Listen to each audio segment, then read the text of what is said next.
नमस्कार, द सच्ची report news channel में आपका स्वागत है। आज 7 जनवरी 2026 बुधवार, आपका शुभ दिन। दोस्तों, आज हम आपके सामने देश की 50 ऐसी बड़ी खबरें साझा करेंगे जिसे झूठी बिकी हुई मीडिया आपसे छुपाती है, लेकिन हम आपको उन खबरों को डायरेक्ट बताते हैं बिना किसी दबाव के। लेकिन बहुत से भाई ऐसे हैं जो फिर भी लाइक और सब्सक्राइब नहीं करते और ना यही बताते हैं कहां से हमारी वीडियो देख रहे हैं। चलो, बहरहाल आपकी मर्जी। चलिए नजर डालते हैं आज की पहली और सबसे बड़ी खबर पर। संजय सिंह ने बीजेपी की बखिया उधेड़ते हुए कहा, प्रधानमंत्री कहते हैं हिंदू खतरे में है। प्रधानमंत्री हिंदू, मुख्यमंत्री हिंदू, गृह मंत्री हिंदू, रक्षा मंत्री हिंदू, वित्त मंत्री हिंदू, कई राज्यों के मुख्यमंत्री हिंदू, फिर भी अगर हिंदू खतरे में है तो नाक रगड़ के पानी में अपने पद से इस्तीफा दे दो। मोदी जी, तुमको अपने पद पे रहने का अधिकार नहीं है।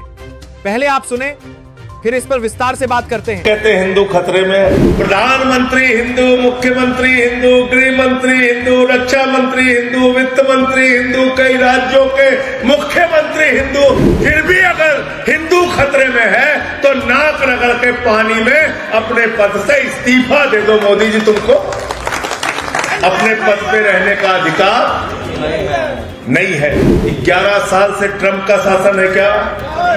बराक ओबामा का शासन है क्या? बाइडेन का राज है क्या? कौन है देश का प्रधानमंत्री? गृह मंत्री कौन है? उत्तर प्रदेश का मुख्यमंत्री कौन है? देश का रक्षा मंत्री कौन है? सबके सब हिंदू है और कहते हैं हिंदू खतरे में है। मैंने कहा, राम राज्य की कल्पना राष्ट्रपिता महात्मा गांधी ने की थी और उस राम राज्य में किसी भी इंसान को कोई तकलीफ नहीं होनी चाहिए, ये सपना सच हो, इसलिए हमने अयोध्या से यात्रा शुरू की। हनुमान चालीसा पढ़ रहा है चर्च के सामने बरेली में। हनुमान चालीसा पढ़ा जा रहा है चर्च के सामने। क्या हनुमान जी ने आपको ये करने के लिए कहा है?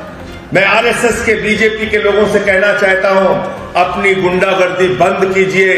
गुंडागर्दी से देश नहीं चलेगा। देश चलेगा संविधान से, किसी मोदी और योगी के फरमान से देश नहीं चलेगा। भारतीय जनता पार्टी के लोगों के लिए लाइन पढ़ना चाहता हूं। पिछले दिनों आरएसएस प्रमुख ने कहा कि हमको भाजपा के चश्मे से मत देखिए। आरएसएस अलग है, भाजपा अलग है। मैं आरएसएस के प्रमुख से कहना चाहता हूं, क्या आपने उत्तर प्रदेश के बच्चों के स्कूल बंद किए जा रहे थे तो कभी आवाज लगाई? जब यहां मोमबत्ती में ऑपरेशन होता है तो कभी आरएसएस के लोग आंदोलन करते हैं? जब खाद की बोरी के लिए किसान मरता है, जब गन्ने का दाम उसको नहीं मिलता, तो क्या आरएसएस बीजेपी के खिलाफ बोलता है? जब नोट दोस्तों, संजय सिंह का यह बयान धर्म और सत्ता के नाम पर फैलाई जा रही राजनीति पर सीधा सवाल खड़ा करता है। उन्होंने राम राज्य और संविधान का हवाला देकर यह संदेश दिया कि देश फरमानों से नहीं, संवैधानिक मूल्यों से चलेगा। यह भाषण उन नागरिकों की भावना को आवाज देता है जो समानता, जवाबदेही और लोकतांत्रिक मर्यादा चाहते हैं। चलो बढ़ते हैं अगली दूसरी सबसे बड़ी खबर पर। दोस्तों, इमरान प्रतापगढ़ी चुनाव आयुक्त और बीजेपी पर जम के बरसते हुए कहा, जब बिहार में एन चुनाव के पहले महिलाओं के खाते में 10-10 हजार डाल के वोट खरीदा जाए और चुनाव आयोग चुपचाप तमाशा देखे तो कैसा चुनाव सुधार और कैसी बहस। मैं ये नहीं कहता कि चुनाव आयोग धृतराष्ट्र हो गया है, लेकिन चुनाव आयोग ने गांधारी की तरह अपनी आंखों पे पट्टियां जरूर बांध ली हैं। खुद सुने। जब बिहार में एन चुनाव के पहले महिलाओं के खाते में 10-10 हजार रुपए डाल के वोट खरीदा जाए और चुनाव आयोग चुपचाप तमाशा देखे तो कैसा चुनाव सुधार और कैसी बहस। मैं ये नहीं कहता कि चुनाव आयोग धृतराष्ट्र हो गया है, लेकिन चुनाव आयोग ने गंधारी की तरह अपनी आंखों पे पट्टियां जरूर बांध ली हैं। जब देश के गृह मंत्री और प्रधानमंत्री की तरफ से विपक्षी पार्टियों के विधायकों को तोड़ने को देश की मीडिया ऑपरेशन लोटस कह करके सेलिब्रेट करे तो फिर कैसा सुधार और कैसी जमहूरियत। सर, जब यूपी के मीरापुर उपचुनाव में वोट देने के लिए घर से निकली मुस्लिम महिलाओं के सामने पुलिस का इंस्पेक्टर रिवॉल्वर तान के वोट न देने की धमकी दे तो कैसा चुनाव सुधार और कैसी बहस। सत्ता पक्ष में भारतीय जनता पार्टी के अकाउंट में 10,000 करोड़ रुपए से ज्यादा पड़े हों और देश की सबसे बड़ी विपक्षी पार्टी के अकाउंट में तकरीबन 100 करोड़ रुपए पड़े हों तो फिर जमहूरियत जिंदाबाद का नारा सिर्फ और सिर्फ ढोंग नजर आता है। समंदर ये तेरी खामोशियां कुछ और कहती हैं, मगर साहिल पे टूटी कश्तियां कुछ और कहती हैं। दोस्तों, यह भाषण चुनावी निष्पक्षता पर गंभीर सवाल उठाता है और इलेक्शन कमीशन ऑफ इंडिया की भूमिका पर जवाबदेही की मांग करता है। वोट खरीद, डराने धमकाने और ऑपरेशन लोटस जैसे आरोप भारतीय जनता पार्टी की राजनीति पर तीखी बहस को जन्म देते हैं। कुल मिलाकर वक्ता का संदेश स्पष्ट है, असमान संसाधन और भय के माहौल में जमहूरियत केवल नारा बनकर रह जाती है। चलो बढ़ते हैं अगली तीसरी खबर पर। दोस्तों, टीएमसी सांसद सयानी घोष ने मोदी की धोती खोल दी। उसने कहा, चाय से शुरू हुई थी सरकार और गाय पे अटक गई और विकास की मौसी 10 साल में इन रास्ते में भटक गई। आम आदमी के दूध, छाछ, लस्सी, दही, पनीर पर 5% की जीएसटी, क्रीम कंडेंस्ड मिल्क, मक्खन, घी पर 12% की जीएसटी और अमीरों के हीरों पर सिर्फ 1.5 की जीएसटी। सरकार उनको रिलीफ नहीं देती है जो विदेश में जाके मिल्क शेक और चाय की चुस्कियां लगाते हैं। कि चाय से शुरू हुई थी सरकार और गाय पे अटक गई और विकास की मौसी 10 साल में रास्ते में भटक गई। आम आदमी के दूध, छाछ, लस्सी, दही, पनीर पर 5% की जीएसटी, क्रीम, कंडेंस्ड मिल्क, मक्खन, घी पर 12% की जीएसटी और अमीरों के हीरो पर सिर्फ 1.5% की जीएसटी।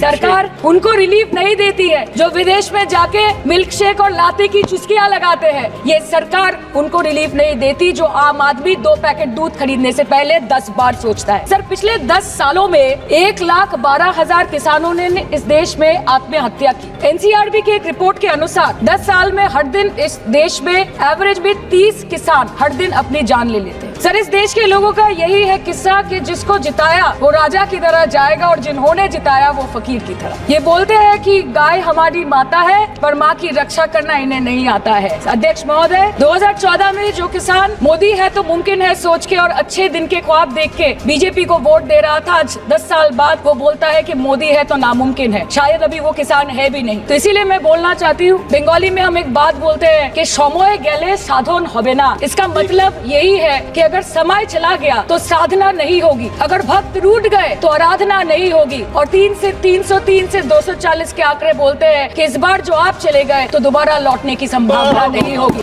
सयानी घोष ने बिल्कुल सही कहा। दोस्तों, यह भाषण सिर्फ भाषण नहीं बल्कि जमीन पर पिसते आम आदमी और किसान की चीख है। महंगाई, जीएसटी और किसान आत्महत्याओं के आंकड़े साफ बताते हैं कि विकास के दावे खोखले साबित हुए हैं। आज हालात ये हैं कि जिनके भरोसे सत्ता मिली वही खुद को ठगा हुआ महसूस कर रहे हैं।